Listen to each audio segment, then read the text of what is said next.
Hello everyone, good morning. It is now 10:06 a.m. on this fantastic Friday.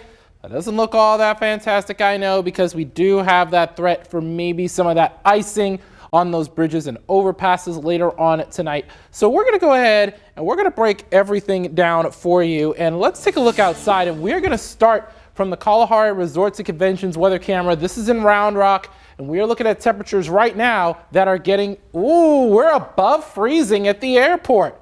We're already up to 34, so we've got good news there.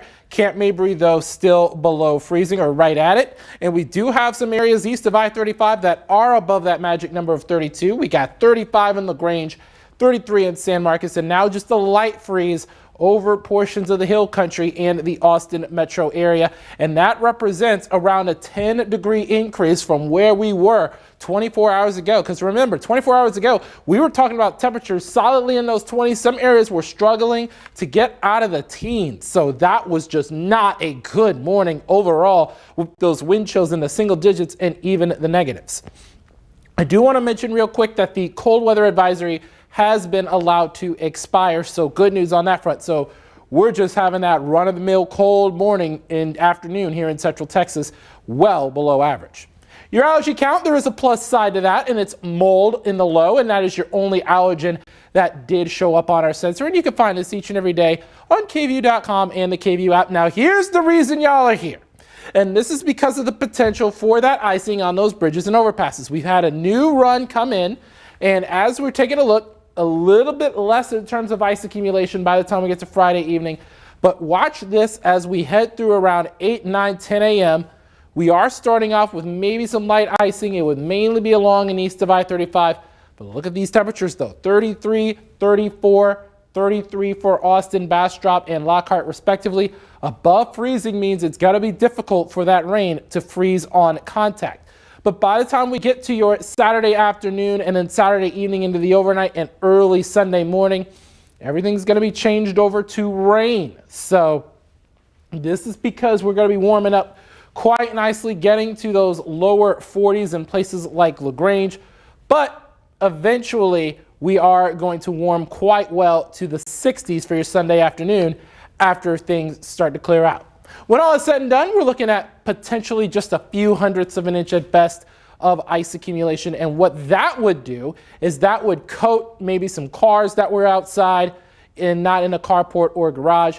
It would also coat up some of the trees, some of the metal signs like stop signs, things of that nature, maybe light posts, lamp posts, traffic lights, things of that nature. Nothing really major, but most importantly, it would involve some of those bridges and overpasses because they love to freeze first. And the reason for that is that you've got cold air aloft and cold air flowing under that bridge as well, which means that bridge feels colder than the ground below it. And that's why those bridges and overpasses, they love to freeze first. But light icing obviously possible later on this afternoon through noon tomorrow. So that light freezing rain is possible with minor icing definitely in play. So be mindful of those bridges and those elevated roads if you have to drive. But for my money, I think the best thing to do would be to just stay home on a Friday night, maybe even snuggle up in a blanket, maybe watch KVUE Plus or KVUE in general or something like that. I think that would be pretty good. But also, Austin FC are at home against Sporting Kansas City. It is the opening match of the regular season. It could be among the coldest in MLS history, or not MLS history, Austin FC history, I should say. We are going to warm up quite nicely as we head through Monday. We're going to be getting to the upper 70s. 77 is going to be your high temperature then. And middle portion of the week, look at that. That just looks absolutely glorious, especially considering what we've got going on with that potential for very light icing later on tonight and into tomorrow. So a lot has to be hashed out between now and then, but we're going to continue to watch it very, very closely for you. We're not seeing any comments right now on social media, but again, we're going to continue to watch it very, very closely. But we're going to go ahead and we're going to time this out. We're going to slow this down and kind of time it all for you together. So this is Friday afternoon at around 3, 4 o'clock. Cloudy day, of course. Tracking the potential for Again, that freezing rain, it'll pop up at around 6. That's where we start to see some of that. But then 8:39, could see a little bit more of that freezing drizzle hanging around. And by the time we get to 10 and then 11 and then eventually midnight on Saturday morning, that's where you've got a little bit more moisture coming in because we've got a coastal low as well interacting with this cold air. And if it's below 32 degrees, that thin layer of cold air is going to not let that water droplet freeze while in the air. So that's why it freezes on contact with the ground. And that's why it's called freezing rain. Jan Han Davis from Smithville. Hello, you guys out there in Bastrop County.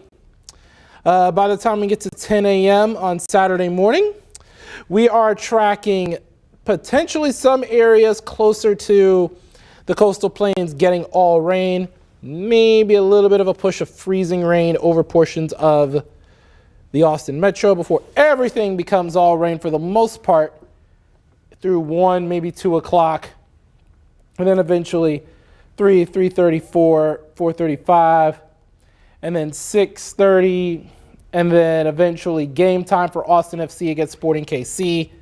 That's where you start to see a lot of that shower activity become mostly all rain because we are going to warm up to around 40. I'm sorry here, the dragger is being a little odd. But anyways, we are going to be warming up as we head into Sunday, and that's going to be very, very, very important. So I'm going to go ahead and I'm going to step here and we're going to see if we've got any live questions y'all may have. And we're going to continue to track it for you throughout the course of the morning. And I'll be on midday starting in about 45 minutes with all the latest on this. So let's see. We have any questions? Any questions? Any questions? Like her, just tweeted at me from Oak Hill. Like her on Twitter. Thank you very much. Or X, as some of y'all like to call it, owned by the one and only Mr. Elon Musk. Let's see. Anyone else have any questions? Looks like the 59 of you. There's 59 of you, 60 of you. I know y'all got questions. Go ahead and get at me. I got all the time in the world, even though a show's in 45 minutes. Let's see.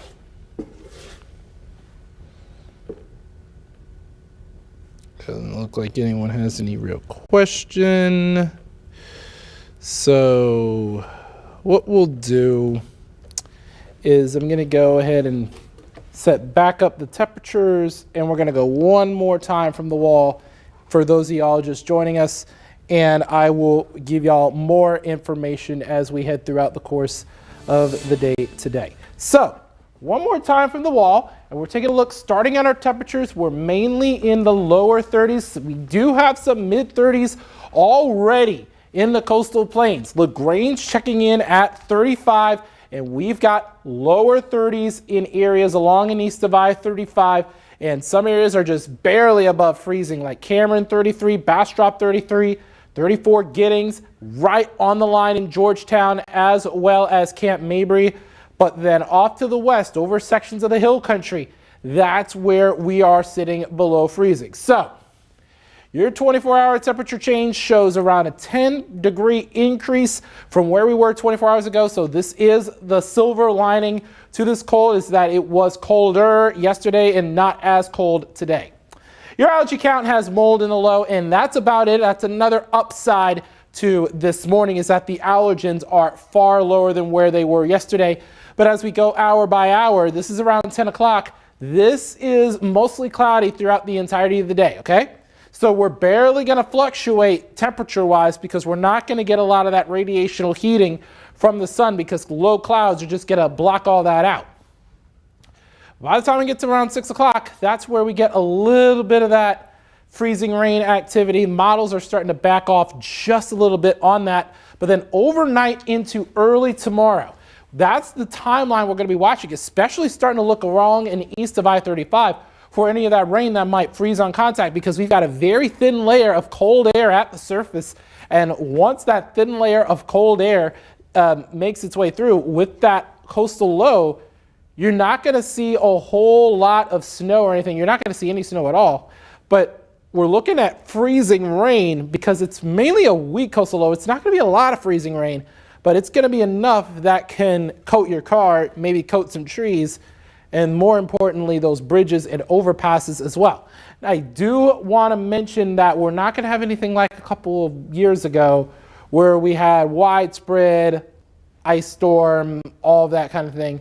But other than that, we are seeing mostly freezing rain because it's a thin layer of cold air at the surface, and that raindrop is not going to be able to freeze again before it's able to reach the surface. If it starts as a raindrop, then is able to freeze again before reaching the surface, that is actually a sleet pellet. But eventually we're going to see everything change over to all rain because the air is just going to be too warm. We're going to be looking at upper 30s for most of us and maybe even lower 40s in sections of the coastal plains.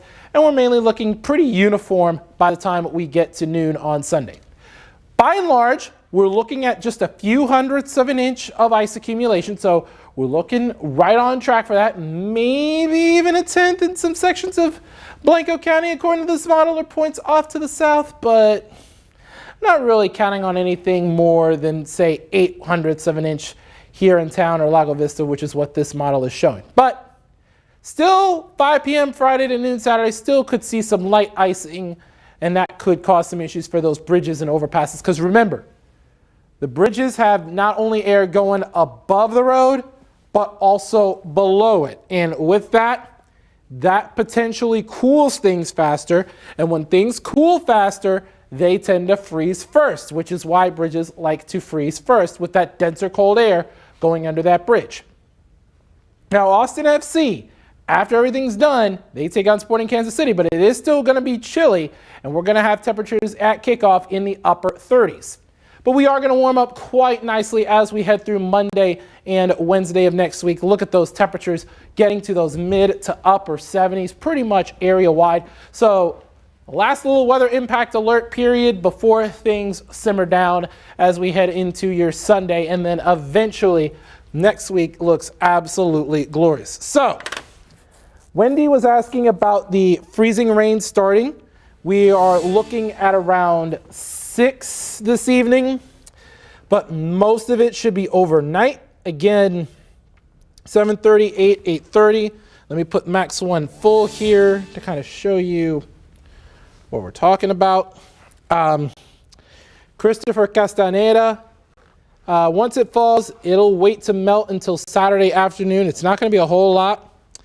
The ice chances are going to be around 40%, but things will start to melt once we get into late morning Saturday, early afternoon, because everything switches to all rain.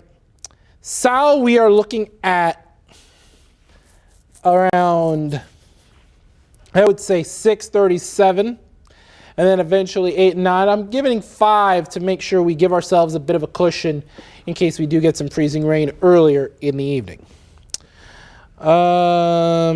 Austin area, high chances. Again, we're looking at around, my overall chances are 40 to 50%, but it'll mostly be areas along and east of I-35 that have the best shot of some of that freezing rain. Maybe even southern sections of the hill country as well could have a little bit of ice accumulation.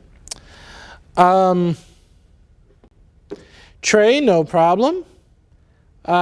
Just zooming through all of this, and I'm going to show the ice accumulation map again because we are expecting around a few hundredths of an inch, maybe even half a tenth of an inch in places like Georgetown, maybe even a little bit above that in places like Austin, as well as Lago Vista. So it's not going to really amount to a whole lot. Angie is saying, can you say what is necessary so they let me go home? Okay. I mean, if you're Angie's boss and you're watching this right now, go ahead and send her home so she can snuggle up in her little blanket and maybe drink a little bit of a warm drink because it is going to be cold and the roads could be a mess later on this evening into tonight, even after the Spurs take on the Detroit Pistons at the Moody Center. So something we're going to watch for as we head through tonight. So if you're Angie Marie's boss, I would like for you to just let your employees go home early. I mean, because I think it's not going to be serious icing, but why chance it with your team? Okay. But anyways, hope that helped, Angie. But in all seriousness, though, you may want to be careful if you're driving on those bridges and overpasses, because I'm going to go ahead and put this in boxes here, kind of show you the impact, the when, the impact, and what you need to do. Friday, later on this afternoon through noon tomorrow, that potential for light icing, which could cause some issues on bridges and overpasses. So you want to make sure that you are being mindful with that. And again, Austin FC, tomorrow, the match shouldn't be affected by freezing rain, but we could just have your run-of-the-mill rain with a few of those scattered showers. And then again, there's your 7-day one more time, getting to around 77 on your Monday, and then getting to the upper 70s by midweek. So there's that. If there are no other questions, I'm going to go ahead and get final preparations ready for the midday show coming up at 11 a.m. right here on KView, as well as KView Plus. And we're going to have all the details on this throughout the course of the afternoon. Our chief meteorologist, Hunter Williams, he's going to be in later on this afternoon with all the latest as the freezing rain makes its way into central Texas. So for now, I'm meteorologist Jordan Aaronsburg. See y'all in about 35 minutes.